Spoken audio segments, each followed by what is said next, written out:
The Bikini, a scandal too small to ignore. It's 1946. Paris. The world has survived World War II, but it's still clinging to modesty. Swimsuits for women? They're basically mini dresses. High-waisted, full coverage, and definitely not daring. Designers are playing it safe. But French engineer Louis Rayard sees a bigger problem. Women can't actually sunbathe in these things. Too bulky. Too much fabric. Too much shame. He wants to design something revolutionary, something smaller. Rayard creates a two-piece swimsuit that bears the belly button. A fashion crime at the time. It's so scandalous he can't find a single professional model willing to wear it. So he hires Micheline Bernardini, a nude dancer from the Casino de Paris, to debut it at a poolside press event. Cameras click, jaws drop, headlines explode. But there's a new problem. The world isn't ready. Churches denounce it. Countries ban it. Even fashion houses pretend it doesn't exist. The bikini is labeled immoral, dangerous, taboo. It goes underground. Until the 50s and 60s, Hollywood steps in. Brigitte Bardot wears one in Saint-Tropez. Ursula Andress walks out of the ocean in Dr. No. Suddenly, what was once scandal becomes sexy.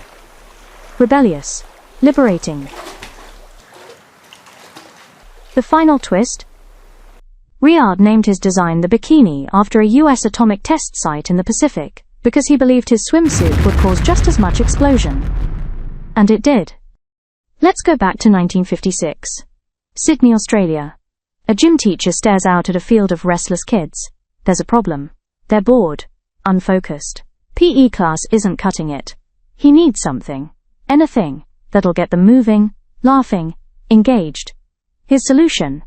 A simple ring of bamboo. He brings it to class and tells the kids, try to keep it spinning around your waist. At first, they fumble. It's weird. But then, they're hooked. Squeals. Competition. A playground transformed. The teacher thinks, this might be bigger than just gym class. But there's a new problem. The hoops are made of bamboo. Fragile, inconsistent, splintery. You can't mass produce them, and demand is exploding. Kohl's, a major department store, tries to keep up. Shelves are wiped clean. Customers want more. Enter Alec Tolmer.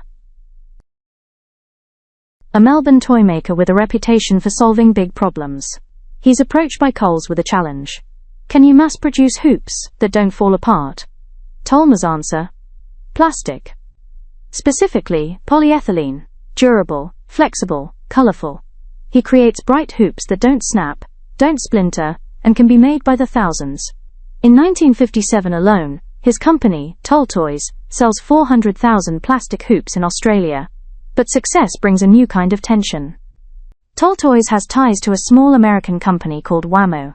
They see the potential. They ask about the hoops. And Tolmer, believing in open collaboration, shares his concept. Here's the problem. Wham-O runs with the idea, but gives no credit.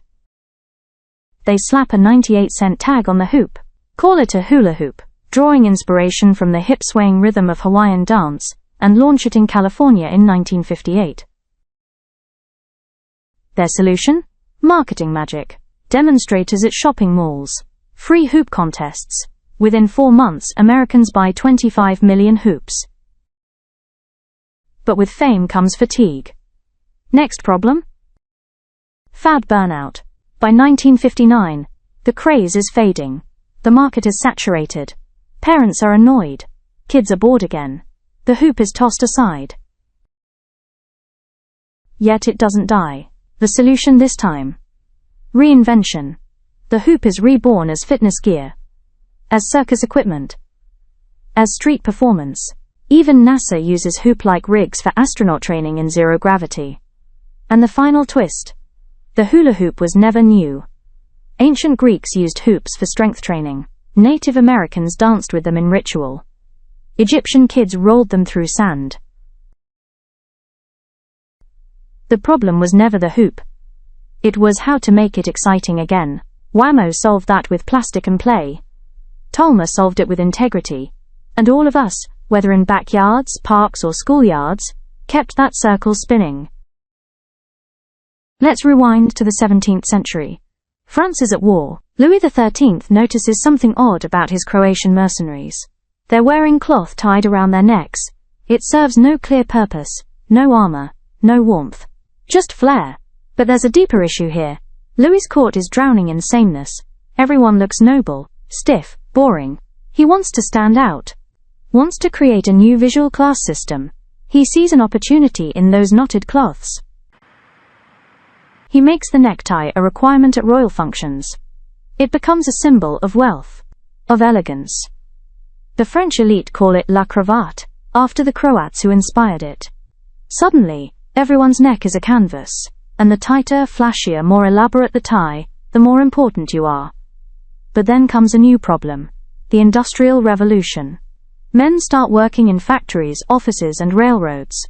Giant silk bows don't mix well with soot and machinery. The cravat becomes impractical. Risky even. Enter the modern tie. Longer, slimmer, more durable. Designed to stay tucked and neat under vests. By the early 1900s, the tie becomes less about elegance and more about professionalism. It still has zero function. It's not warm. It's not protective. It's not even useful. It's just there, a noose of social expectations. And yet, for centuries, men have worn it as armor, as power, as pressure. The necktie is fashion's ultimate trick. Something that does nothing but says everything.